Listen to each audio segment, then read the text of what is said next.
Hello, I am Sumant Verma, faculty of zoology.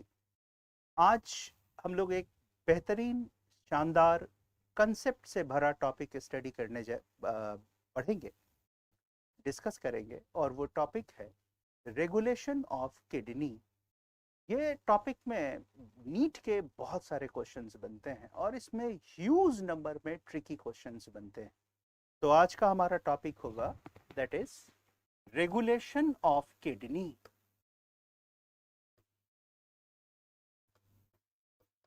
Regulation of kidney.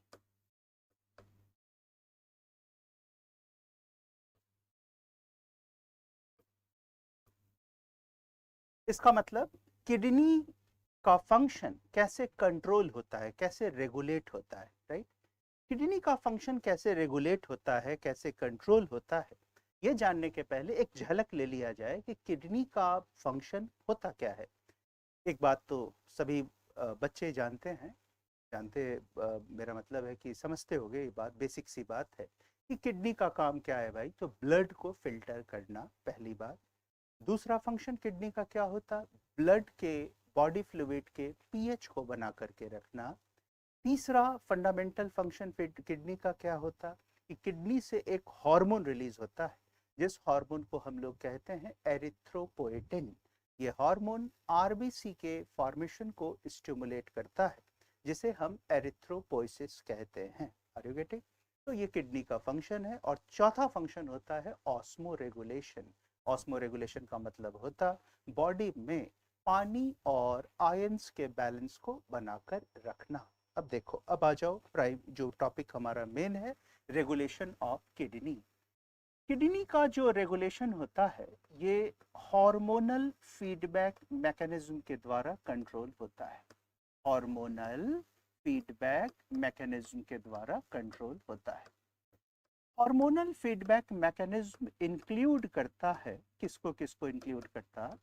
पहला that is juxta glomerular apparatus.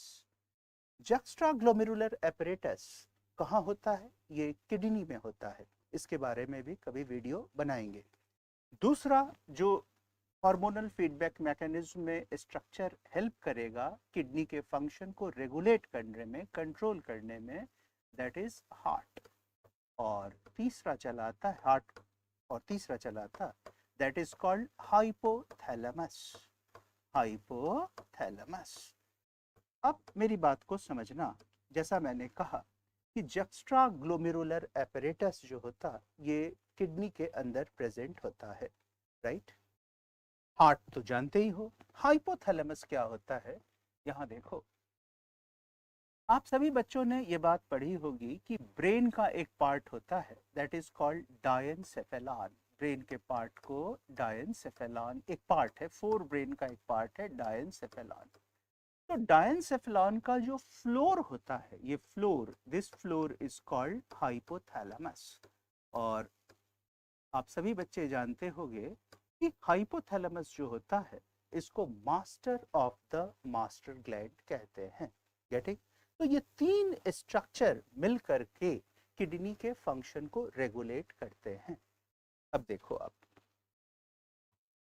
मान लो यहां पर kidney के function के रेगुलेशन में समझो एक बात को कि हमारे बॉडी में अगर वाटर का शॉर्टेज हो जाए, अगर हमारे बॉडी में वाटर का शॉर्टेज हो जाए तो हमारा ऑस्मो रेगुलेशन डिस्टर्ब हो जाएगा।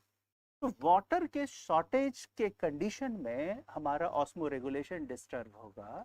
और जानते हो, एक बेसिक सी बात याद रखो कि हमारे बॉडी में पानी, वाटर जितना ज्यादा होगा ब्लड प्रेशर उतना ज्यादा होगा। इसका उल्टा, अगर हमारे बॉडी में वाटर कम होगा तो हमारा ब्लड प्रेशर क्या होगा? कम होगा। अब अगर ब्लड प्रेशर कम होगा तो किडनी पर इसका क्या इन्फ्लुएंस पड़ेगा, क्या प्रभाव पड़ेगा? तो जानते होंगे एक term that is called glomerular filtration pressure, ये गिर जाएगा, कम हो जाएगा। ग्लोमेरुलर फिल्टरेशन रेट ये भी कम हो जाएगा। Are you getting? तो इस चीज को रेक्टिफाई करना बहुत बहुत जरूरी है। ये ग्लोमेरुलर फिल्ट्रेशन प्रेशर है और ये ग्लोमेरुलर फिल्ट्रेशन रेट है, ये दोनों गिर जाएगा। तो कुल मिलाकर के अगर आपको ये पॉइंट समझ में नहीं आता कि ग्लोमेरुलर फिल्ट्रेशन प्रेशर क्या है, ग्लोमेरुलर फिल्ट्रेशन रेट क्या है, तो चलो इसके बारे में कभी वीडियो बनाएंगे। अभी एक बात समझ लेना कि अगर ये गिरा, अगर इस मतलब ये फॉल किया, ये दोनों कंडीशन, तो ऐसे कंडीशन में हमारा ब्लड प्रॉपर फिल्टर नहीं होगा। ब्लड प्रॉपर फिल्टर नहीं होगा तो ये अपने आप में एक डेंजरस कंडीशन है। तो ये तो हमारे बॉडी में लगा रहता है अपने डेली लाइफ में, डे टू डे एक्टिविटी में, कि भाई पानी की शॉर्टेज हो जाए। तो अगर पानी की शॉर्टेज होगी तो कैसे सिस्टम रेगुलेट होगा, हमें ये पढ़ना है, हमें ये जानना है। ये बातें एनसीईआरटी में बहुत अच्छी लिखी हुई है। बच्चों एक बात तो आप समझते होंगे कि नीट का जो क्वेश्चंस होता है वो बिल्कुल पिछले 5 सालों के ट्रैक रिकॉर्ड को देखोगे तो बिल्कुल एनसीईआरटी पे बेस्ड होता है। यानी कि अब जो बात हम तुम्हें बताने जा रहे हैं ये नीट के लिए बहुत इंपॉर्टेंट है और इसमें बहुत सारे कंसेप्ट बेस्ड क्वेश्चन फ्रेम होते हैं। अब पानी की शॉर्टेज है तो कैसे रेगुलेशन होगा, ये सिस्टम तुमको समझना है। पानी के शॉर्टेज के कंडीशन में ब्रेन के अंदर हाइपोथैलेमस जो प्रेजेंट होता है, ब्रेन के अंदर जो हाइपोथैलेमस प्रेजेंट होता है, उस हाइपोथैलेमस में सेल होता है जिसे हम ऑस्मो रिसेप्टर सेल कहते हैं। कहाँ? हाइपोथैलेमस में ये सेल प्रेजेंट है। ये अपने आप में नीट का एक सवाल बना रहा है, ऑस्मो रिसेप्टर सेल, और हम ये कह सकते हैं कि ये अपने आप में एजीजे है। एजीजे का मतलब एकदम घोंट जाओ। ये अपने आप में एक नीट का क्वेश्चन बना दिया कि बताओ ऑस्मो रिसेप्टर सेल कहाँ प्रेजेंट होते हैं, तो कौन से ऑप्शन को सेलेक्ट करोगे? That is hypothalamus. हालांकि ये जैसे 4 ऑप्शन में से एक ऑप्शन में ये सेट कर देगा नीट के क्वेश्चंस पेपर में। अब वो जमाना गया कि इतने सिंपल और सीधे सीधे क्वेश्चन पूछेगा। हाँ, मोर देन वन स्टेटमेंट में ये एक स्टेटमेंट हो सकता है कि osmo receptor cell exist in hypothalamus. अब देखो, अब हाइपोथैलेमस का जो ऑस्मो रिसेप्टर सेल है, आर यू गेटिंग, उसको पता चल जाएगा फीडबैक मैकेनिज्म से कि साहब बॉडी में पानी की कमी है, तो ऑस्मो रिसेप्टर सेल स्टिमुलेट करेगा। ऑस्मो रिसेप्टर सेल स्टिमुलेट करेगा। किसको स्टिमुलेट करेगा? ये स्टिमुलेट करेगा किसको? पिट्यूटरी ग्लैंड को। पिट्यूटरी ग्लैंड तुम जानते हो कि ब्रेन से एसोसिएटेड ग्लैंड है। अभी तुमको मैंने बोला था कि हाइपोथैलेमस डायंसेफलॉन का एक पार्ट है, तो इसी हाइपोथैलेमस से एसोसिएटेड ग्लैंड होता है pituitary gland. Are you getting? और पिट्यूटरी ग्लैंड में 3 लोब्स होते हैं, एंटीरियर लोब, मिडिल लोब और पोस्टीरियर लोब। तो ये पिट्यूटरी ग्लैंड के पोस्टीरियर लोब, हिंदी में बोले तो पश्चपाली, को स्टिमुलेट करेगा। क्या स्टिमुलेट करेगा? कि पश्चपाली तुम रिलीज करो। क्या रिलीज करो? एडीएच। एडीएच का फुल फॉर्म क्या होता?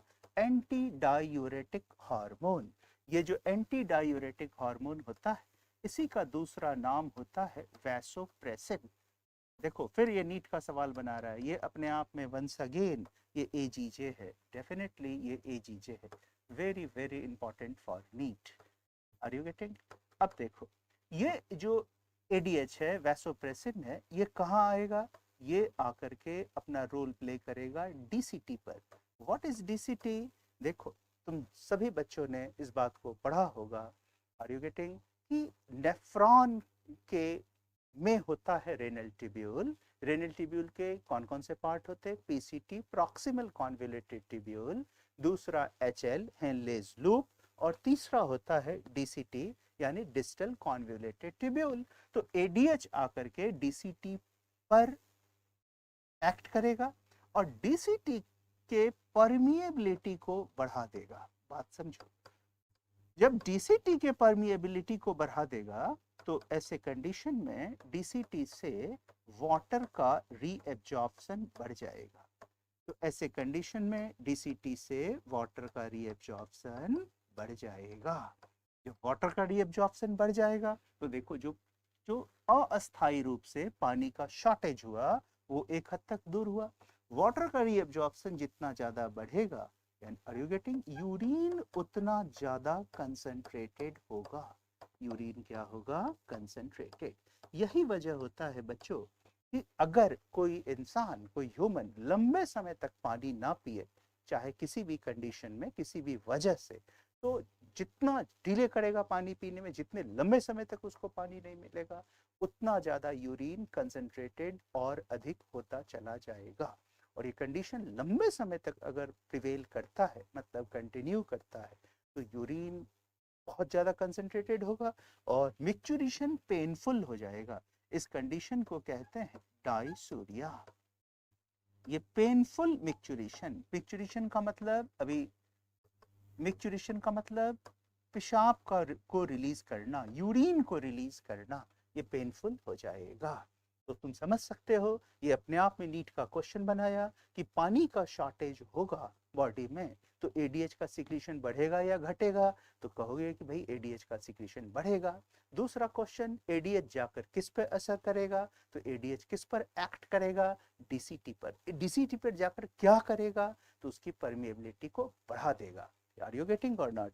याद रखना एक बेसिक बात, एक बेहद क्वालिटी बात, कि ये जो एडीएच हार्मोन होता है ये बहुत ही पोटेंट वैसोकॉन्स्ट्रिक्टर होता है। वैसोकॉन्स्ट्रिक्टर का मतलब जो ब्लड वेसल को नैरो करे उसको हम वैसोकॉन्स्ट्रिक्टर कहते हैं। Are you getting? और तुम अगर एनसीईआरटी को रेफर करोगे तो तुम्हें एक जगह मिलेगा कि एडीएच यानी कि वैसोप्रेसी बहुत बारीक बात है। मेजॉरिटी ऑफ बच्चे इसमें एरर करके आ जाते नीट में। मेरा अनुभव है 22-23 सालों का कि चैंपियन बच्चे भी इसमें एरर करते हैं। जैसे हम लोग के संस्थान में ऐसे बहुत सारे बच्चे हैं जो 650-700 नंबर स्कोर कर रहे हैं, वो भी इसमें एरर करके आ जाते हैं। वैसोप्रेसिन दिमाग में सेट होता, वाटर रीअब्जॉर्प्शन याद रखना, वैसोप्रेसिन सोडियम आयन के रीअब्जॉर्प्शन को भी इन्फ्लुएंस करता है। एकदम दिमाग में इसको छाप लो, आगे बढ़ो। तो ये तो एक सिचुएशन हुआ, पानी की शॉर्टेज हो गई। अब एक दूसरे कंडीशन को हम देखें कि बॉडी में पानी अधिक हो गया, वाटर एक्सेस हो जाए, तो क्या हो सकता है? Are you getting? अगर पानी एक्सेस होगा तो फिर तुम सिचुएशन समझ सकते हो, ब्लड प्रेशर बढ़ जाएगा। ये भी अच्छी बात नहीं है। यहाँ पर भी बॉडी को रेगुलेट करना होगा, किडनी के सिस्टम को रेगुलेट करना होगा कि जो पानी एक्सेस हो गया है उसको कंट्रोल किया जाए, उसको रेगुलेट किया जाए। तो कैसे रेगुलेट होगा? जैसे एक्सेस ऑफ वाटर होगा, ये देखो, जो ऑस्मो रिसेप्टर सेल है ये स्विच ऑफ हो जाएगा। अब समझ सकते हो कि जैसे osmo receptor cell switch off हुआ, आर यू गेटिंग? अब तुम समझ सकते हो कि पोस्टीरियर लोब से, किसके पोस्टीरियर लोब से? पिट्यूटरी के पोस्टीरियर लोब से एडीएच का सिक्रीशन कम हो जाएगा। तुम ऐसा नहीं कहो कि स्टॉप हो जाएगा, मैं कहूं कि कम हो जाएगा। जिससे क्या होगा? अब आप देखो, डीसीटी की परमिएबिलिटी यहाँ पर तो बढ़ गया था, अब यहाँ पर डीसीटी की परमिएबिलिटी क्या हो जाएगी? कम हो जाएगी। डीसीटी की परमिएबिलिटी कम, किसके लिए? वाटर के रीअब्जॉर्प्शन के लिए। तो जाहिर सी बात है, थोड़ा कलर बदल दें, इसमें काला काला में कंफ्यूज करोगे तो इससे क्या होगा? इससे ये होगा कि वाटर का रीअब्जॉर्प्शन कहाँ से? डीसीटी से घट जाएगा।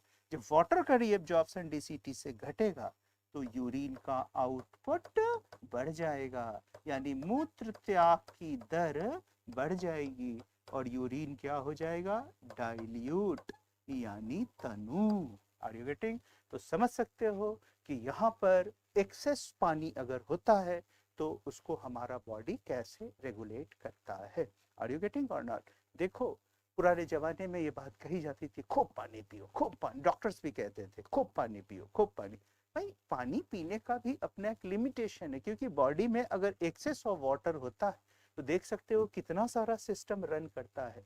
यही वजह होता है बच्चों कि किसी का किडनी अगर मतलब खराब होने लगता है बिकॉज ऑफ एजिंग, एजिंग के कारण किडनी में ऐसे भी नेफ्रॉन कम होने लगते हैं, तो डॉक्टर वहाँ पर, अच्छा डॉक्टर वहाँ पर, डॉक्टर जो पेशेंट होता है उसको पानी के इनटेक का लिमिटेशन लगा देता है। मसलन एक, जो मैंने देखा है समाज में, कि एक दिन में आप 1 लीटर या 1.5 लीटर ही पानी पिए, क्योंकि समझ सकते हो पानी की अधिकता भी किडनी पर काफी लोड डाल सकता है। तो बच्चों ओवरऑल निचोड़ ये है कि इसमें नीट के बहुत सारे क्वेश्चन बने कि भाई पानी एक्सेस हुआ तो कौन स्विच ऑफ हो जाएगा, ऑस्मोरिसेप्टर सेल। तो बताओ किसका सिक्रीशन गिर जाएगा, एडीएच का। अगर एडीएच का सिक्रीशन गिरेगा तो यूरिन का आउटपुट बढ़ेगा कि घटेगा, तो बढ़ेगा। यूरिन का आउटपुट बढ़ेगा तो यूरिन डाइल्यूट होगा या कंसंट्रेटेड होगा, डाइल्यूट होगा। Are you getting?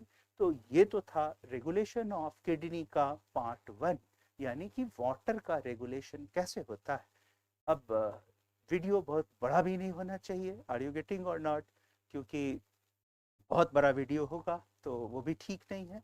इसलिए इस टॉपिक को हम यही रोकते हैं और इसके पार्ट सेकंड में अब हम डिस्कस करेंगे।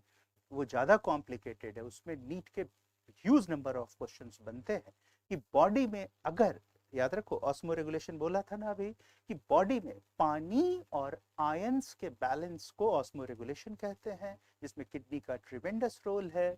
तो वाटर की कमी और अधिकता के सिस्टम को तुम समझे, नीट में कैसे क्वेश्चन बनते हैं वो भी तुमने एक हद तक समझा होगा, आई होप सो। अब हम इस बात को पढ़ेंगे कि बॉडी, अगले वीडियो में, कि बॉडी में अगर सोडियम आयन की कमी होती है तो किडनी का फंक्शन कैसे रेगुलेट होता है।